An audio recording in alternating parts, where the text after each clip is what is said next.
तुम यूएई जाओ, तुमको लगेगा नहीं। अरब अभी एक आदमी वहां कुरान पढ़ा रहा था, तो 50,000 दिरहम फाइन लगा दिया। हमारा दोस्त आया था, दिल्ली घूम के गया 10th में 1988 के आसपास। तो उसने जाके क्लास में स्टोरी सुनाई, कहा दिल्ली में एक जगह है कैनॉट प्लेस, बहुत शानदार। हम लोग बैठ के सुन रहे थे। अच्छा, बोले बहुत सही जगह, बहुत शानदार है। हाँ, वहाँ लड़कियां शाम को मिलती हो, हाथ और पकड़ लेती। अरे नहीं कहा रहे हम। एक साहब हमसे मिले, उन्होंने पता हमसे कहा, कहीं होता थी आप जो है ना इतना गंदा काम करते हैं और कभी कभी बहुत गुस्सा लगती है आप लोग पर। मैंने कहा वो भाई साहब है ना, अकबर की इतनी तारीफ करते रहते हैं। उसके महल में रह रहे हो, इस कंट्री में बताओ कि जहां इंडस्ट्रियलाइज, जहां मुसलमान युवक सड़क पे निकले हो कि हमें चाहिए इंडस्ट्री, या हिंदू लड़के निकलो कि नहीं अयोध्या में 2-4 फैक्ट्री भी लगाओ। कोई मांग रहा है?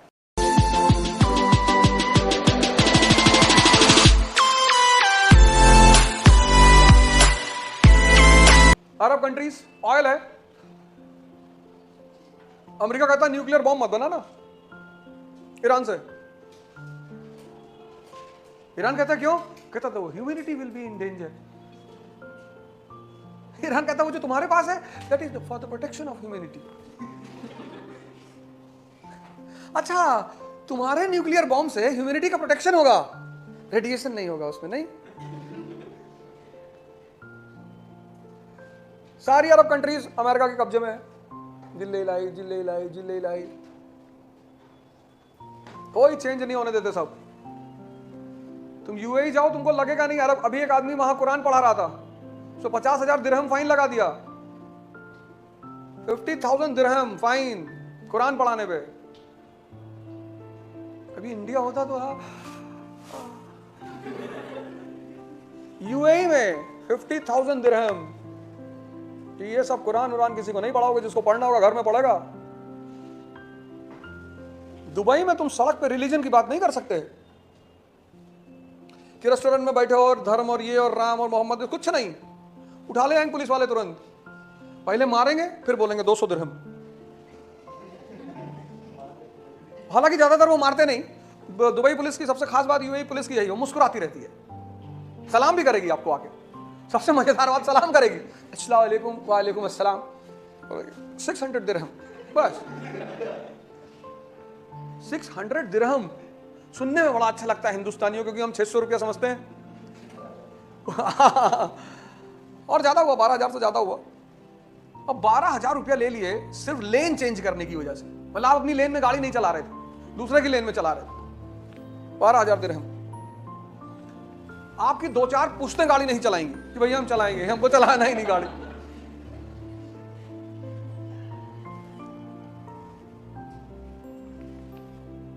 कोई टेंशन नहीं है वहां यूएई में।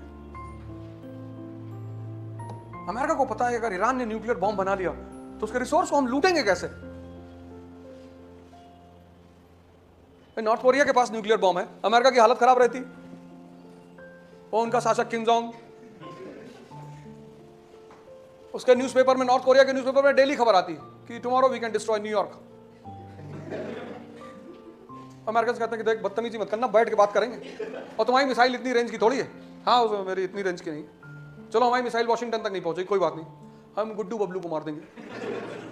बोले ये कौन है? बोले साउथ कोरिया और जापान, तुम्हारे ही तो हैं, इनको उड़ा देंगे। अमेरिका शांत रहता है एकदम। Prosperity can not survive with. Iran को न्यूक्लियर बॉम्ब बनाने नहीं दे सकते। ना कोई बॉलीवुड का एक्टर आया था, भोजपुरी नहीं आया था, बॉलीवुड तो बहुत दूर की बात। ना कहाँ थे भैया? बैठो बैठो, कोई बात नहीं, सो गए। नींबू रखा करो रात में, जो है एक आध नींबू काट, एक गिलास पानी और नींबू सब रखा करो बगल में। थोड़ा दिक्कत होती है सुबह सुबह, मैं समझ सकता हूँ।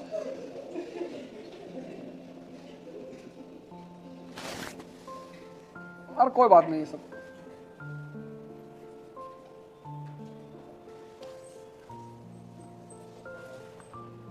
भाई 24 में हमारे पिताजी ने हमसे कहा कि इंडिपेंडेंट क्यों नहीं लड़ जा रहे हो तुम। बड़े खुश थे पिताजी, बाबूजी हमारे। कहा यार तुम सोचो, गांव में पढ़े, शहर से निकले, इतना कुछ करते हो अकेले दम पे।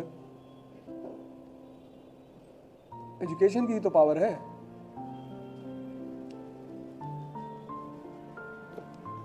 वही ताकत तो है। सही ढंग से पढ़ाई की, और क्या था।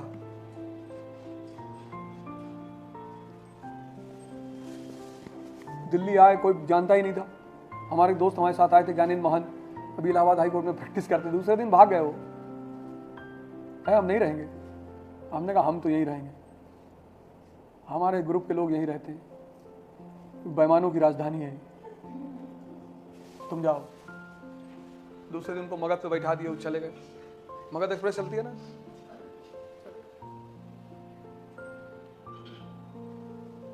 ये शहर मुझे बहुत पसंद आया। यहां कोई सच बोलता ही नहीं।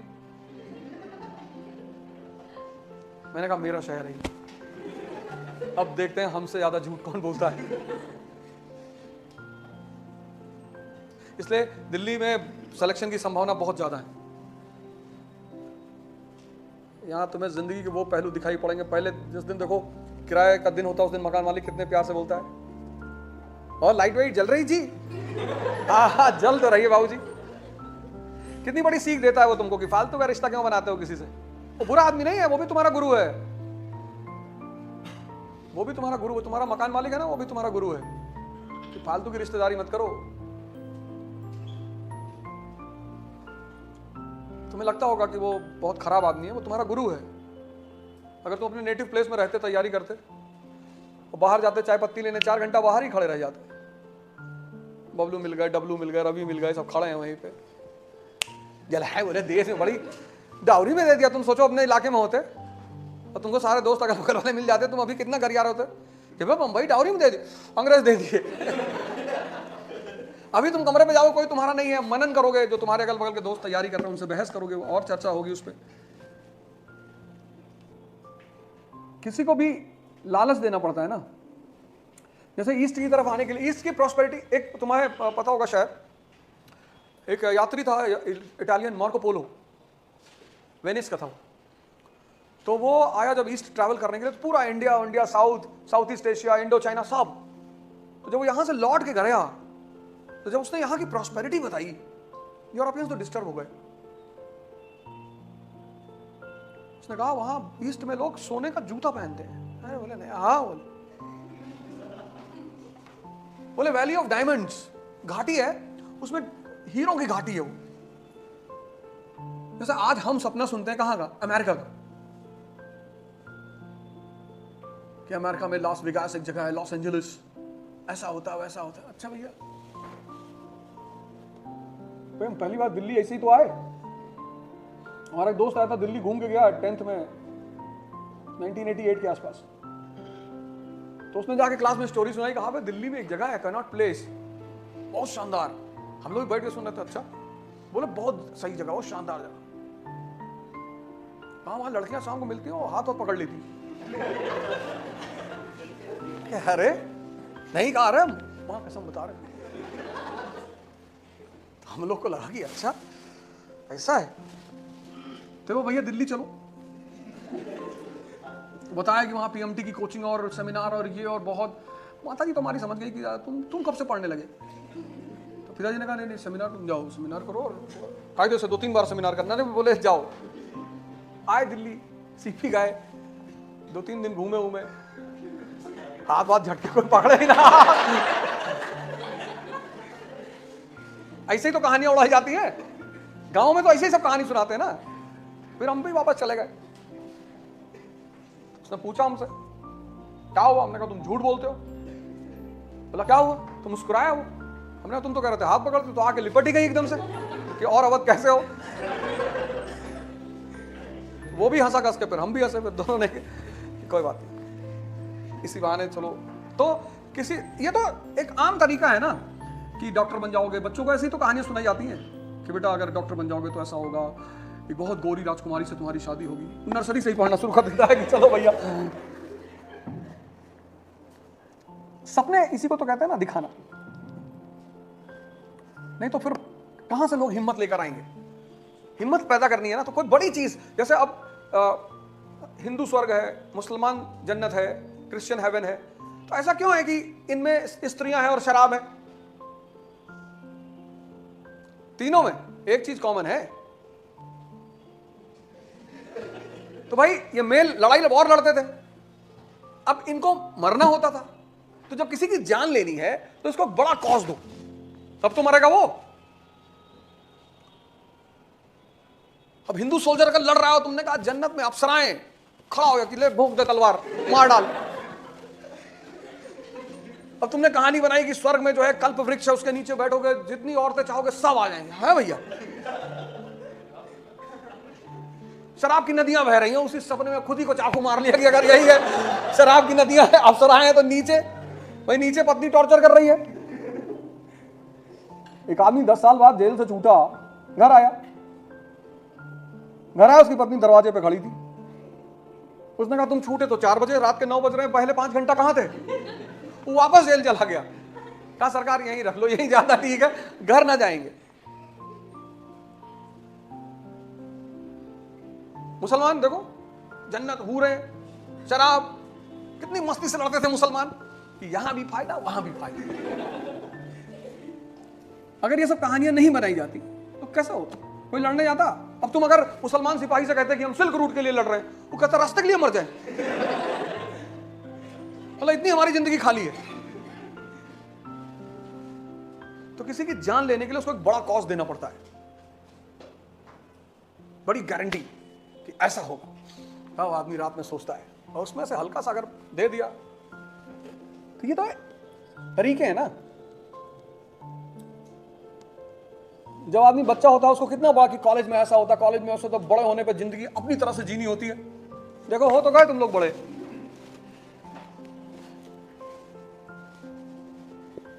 बड़े होने चाहते तो हो गए, अब देखो क्या हो रहा है जिंदगी में।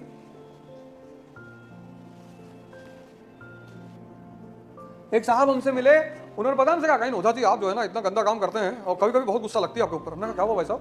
है ना वो अकबर की इतनी तारीफ करते रहते हैं, उसके महल में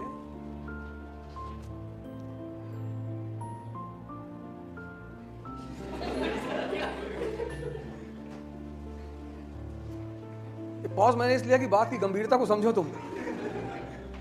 मतलब उनके अपने महल में वो हिंदू औरतों को नंगे रखता था। मैंने कहा अच्छा।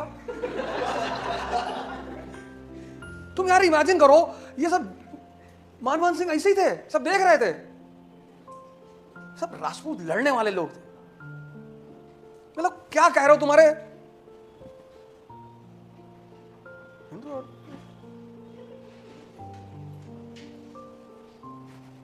बोले औरंगजेब जो है पता नहीं कितना मन जनेऊ तौल के तब खाना खाता था। मन, किलो नहीं, मन, मेजरिंग यूनिट है मन। मतलब उनके हिसाब से वो डेली जो है 10 लाख ब्राह्मणों की हत्या करता था, तब भोजन करता था। वो भैया 50 साल शासन किया, एक साल में 365 दिन होते हैं, है ही नहीं।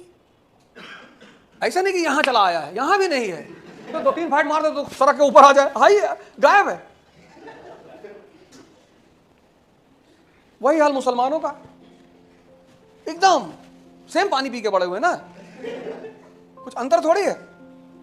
फिजिक्स केमिस्ट्री गायब है, पढ़ा ही नहीं। कितने लोगों से मैंने कंपाउंड पूछा, उससे कंपाउंड क्या है? कंपाउंड मिक्सचर है, तो पूछना ही छोड़ दिया। कहां पता? तुम सोचो जिस देश में तुम रहते हो, भारत, इन ये कह रहे हैं सबको पता, तुम जिस देश में रहते हो भारत में, किसी कोई मूवमेंट तुमने देखा जहां इंडस्ट्रियलाइजेशन की मांग हो रही हो? बताओ। तुम इस कंट्री में रह रहे हो, इस कंट्री में बताओ कि जहां इंडस्ट्रियलाइज, जहां मुसलमान युवक सड़क पे निकले हो कि हमें चाहिए इंडस्ट्री, या हिंदू लड़के निकलो कि नहीं अयोध्या में 2-4 फैक्ट्री भी लगाओ, कोई मांग रहा है? बाकी दुनिया को मार दो, गोली छोड़ो। अभी भारत की दशा देखो,